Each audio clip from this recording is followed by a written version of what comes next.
Hello children, it's Mrs. Bradley here to read you your story this week. And I've brought one of the main characters and I wonder if you can remember what story we're thinking about in nursery. Yes, that's right. It's Room on the Broom, written by Julia Donaldson and Axel Scheffler. Room on the Broom. The witch had a cat and a very tall hat and long ginger hair which she wore in a plait.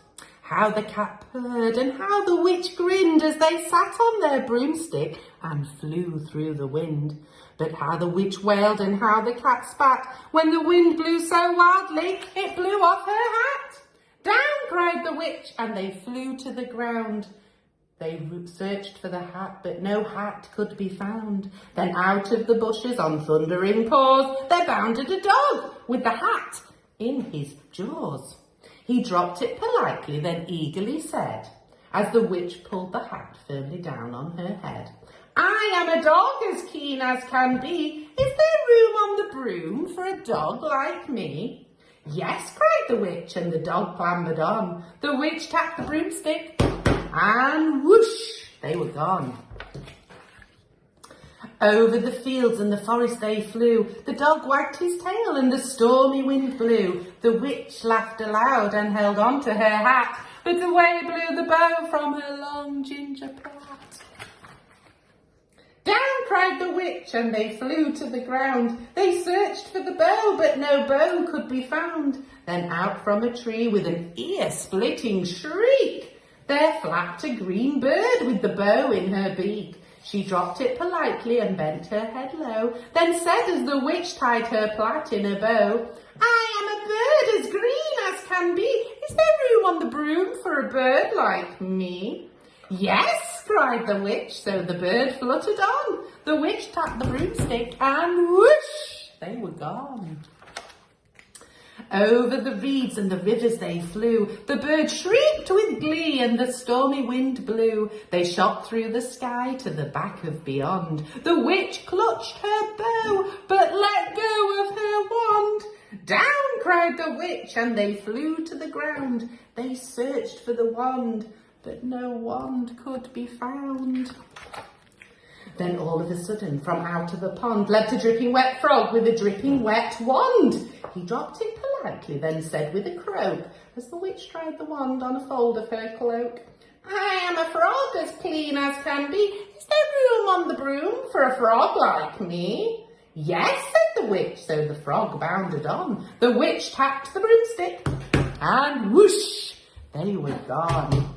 Over the moors and the mountains they flew. The frog jumped for joy, and the broom snapped in two. Down fell the cat and the dog and the frog. Down they went tumbling into a bog. The witch's half broomstick flew into a cloud, and the witch heard a roar that was scary and loud. "I am a dragon as mean as can be, and I'm planning to have witch and chips for my tea." "No," cried the witch, flying higher and higher. The dragon flew after her, breathing out fire. "Help!" cried the witch, flying down to the ground. She looked all around, but no help could be found. The dragon drew nearer and, licking his lips, said, "Maybe this time I'll have witch without chips." But just as he planned to begin on his feast, from out of the ditch rose a horrible beast. It was tall, dark and sticky, and feathered and furred. It had 4 frightful heads. It had wings like a bird. And its terrible voice, when it started to speak, was a yowl and a growl and a croak and a shriek. It dripped and it squelched as it strode from the ditch. And it said to the dragon, "Buzz off! That's my witch." The dragon drew back and he started to shake. "I'm sorry," he spluttered. "I made a mistake. It's nice to have met you, but now I must fly." And he spread out his wings and was off through the sky. Then down flew the bird and down jumped the frog. Down climbed the cat and phew, said the dog. "And thank you, oh thank you," the grateful witch cried. "Without you I'd be in that dragon's inside."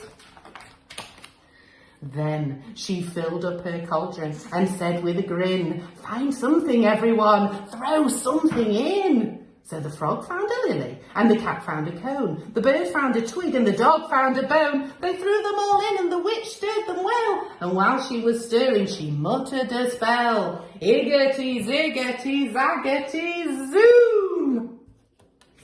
Then out rose the most magnificent broom, with seats for the witch and the cat and the dog, a seat for the bird and a shower for the frog. "Yes," cried the witch, and they all clambered on. The witch tapped the broomstick and whoosh, they were gone.